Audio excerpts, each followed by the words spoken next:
Whether under Congress or BJP governments, Assam people have endured devastating floods year after year. Despite decades of promise to control flooding, the crisis continues.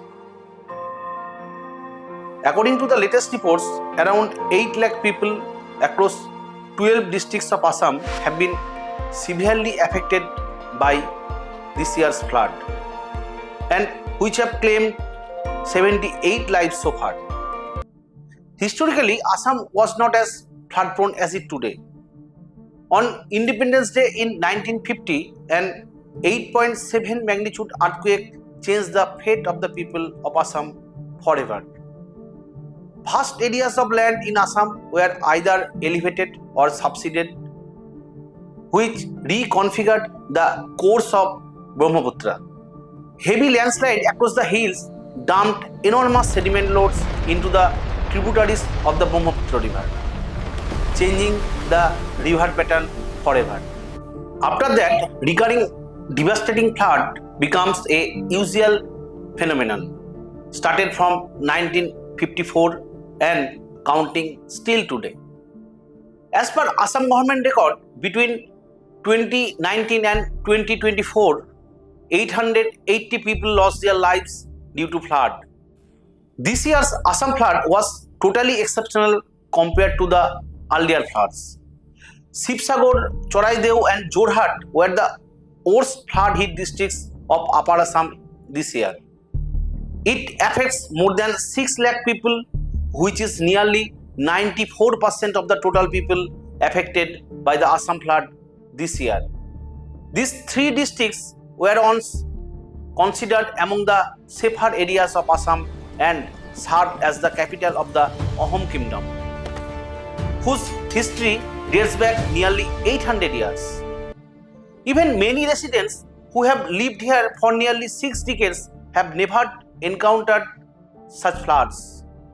Traditionally, Assam flood occurred when the main Brahmaputra river slowly overflows its banks. However, this year's flood occurred when the southern bank tributaries of Brahmaputra, the Dikhau, Disang and Dhansiri overflowed and flooded the entire plains. The catchment areas feeding the Dikhau and Dhansiri river lie primarily in Nagaland, while the Disang river's catchment spans both Nagaland's Mon district and Arunachal Pradesh Tirap district. Between July 18 and 20, Nagaland received 181% excess rainfall over the normal.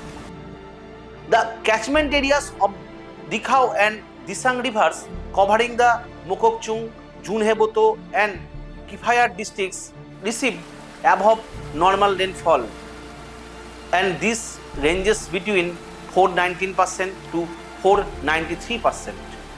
The worst flood affected district of Assam, that is Choraideo, Golaghat, Jorhat and Sibsagar, received above normal rainfall in the same period. However, the devastation occurred in the Assam plains due to a flash flood triggered by upstream water, and which swept away an entire village along with 4,000 cattle in just 1 hour. Initially, Assam Chief Minister Himanta Biswa Sharma blamed a cloudburst in Nagaland for the entire devastation. A cloudburst requires more than 100 mm of rainfall within 1 hour, as per the India Meteorological Department. But during the present flood, 137 mm of rainfall was recorded at a single station in Mon district over 8 to 9 hours. And it was very heavy rainfall, but not a cloudburst. Such heavy rainfall is not very uncommon in the Northeast India. Even the Indian Ministry of Earth Sciences, in a book entitled Assessment of Climate Change over the Indian Region, confirmed that the frequency of daily rainfall extremes, that is rainfall above 150 mm per day, increases by about 75% during 1950 to 2015. If everything was normal, then why did such unusual devastation occur? The unprecedented aspect is that despite the floodwaters having receded from many parts of the worst affected districts, rescue team still do not have access to nearly 25% of the affected areas, either by foot or by vehicle, because of the several feet thick sediment cover. The Brahmaputra has one of the world's highest sediment loads per square kilometer, second only to China's Yellow River. The tributaries that cause the devastation originate in Nagaland, one of India's most soil erosion prone states. According to Indian Council of Agricultural Research, about 87% of Nagaland is affected by moderate to extremely severe water erosion. These enormous amounts of eroded soil accumulated in the riverbed. Scientific studies show that this could increase the height of the Brahmaputra riverbed relative to the surrounding floodplain, which may cause disastrous floods that occur this year. Northeast India is known for its rich forest resources, accounting for 21% of India's total forest cover. However, between 2001 and 2023, 5 northeastern states, namely Assam, Manipur, Arunachal Pradesh, Meghalaya and Nagaland, accounted for 60% of India's total tree cover loss. Nagaland, which covers most of the catchment area responsible for the present flood devastation, lost 280,000 hectares of tree cover just between 2001 and 2025.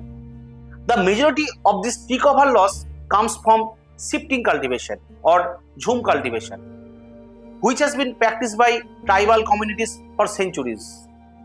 It is a regenerative type of tree cover loss and is not regarded as a permanent tree cover loss or deforestation as per the Food and Agriculture Organization. The massive soil erosion is contributed mainly by deforestation, which includes mining and infrastructure development. Nagaland lost 670 hectares of land to mining and 2,900 hectares to settlements and infrastructural development between 2002 and 2025. The highest tree cover loss was found in the Mon and Mokokchung districts, which are well known for extensive coal mining. Nagaland's coal reserves are scattered in small and shallow pockets where large-scale scientific mining is not commercially viable. The state issues 1 to 2 year small pocket deposit license or SPDL directly to landowners. Nearly 97% of Nagaland's recorded forests are local tribal community owned. The ownership and transfer of land protected under Article 371A of the Indian Constitution. Coal mining in Nagaland is largely a household level activity. Illegal mining without adequate government oversight has spread across the entire state. In 2024, Chief Minister Nephew Dio informed the State Assembly that while 45 licensed coal mining operations were functioning, the number of illegal mines could not be determined because of Nagaland's unique customary land ownership system. For coal extraction, landowners practice rat hole mining in an unscientific manner in Nagaland. First, the ground vegetation is cleared, then a vertical pit nearly 100 to 400 feet is dug down the coal seam. Narrow horizontal tunnels are driven sideways, barely large enough for a single person to squeeze through for coal extraction. The natural tree cover roots act as structural anchors, holding the fragile hill soil together. The exposed mining sites during rainfall create heavy mud flows, which are eventually deposited in the riverbeds of Brahmaputra and its tributaries. That is why the water levels of the Dhansiri, Dikhau and Disang rivers exceeded their danger levels much earlier during this year Assam floods and causing unusual devastation. Even Mon district of Nagaland, the nucleus of this disaster, claimed 11 lives and displaced more than 650 families. The sequence of events behind this year's Assam flood closely matches the explanation given by retired IIT Roorkee professor Dr. Noyan Sharma. He said, if the ground is barren, the water does not have enough time to percolate. It moves downhill very fast, carrying a large amount of silt. That is what we are seeing with the rapid loss of forest cover. This excess silt then raises the riverbed and reduces its carrying capacity. This year, Assam floods send a clear message.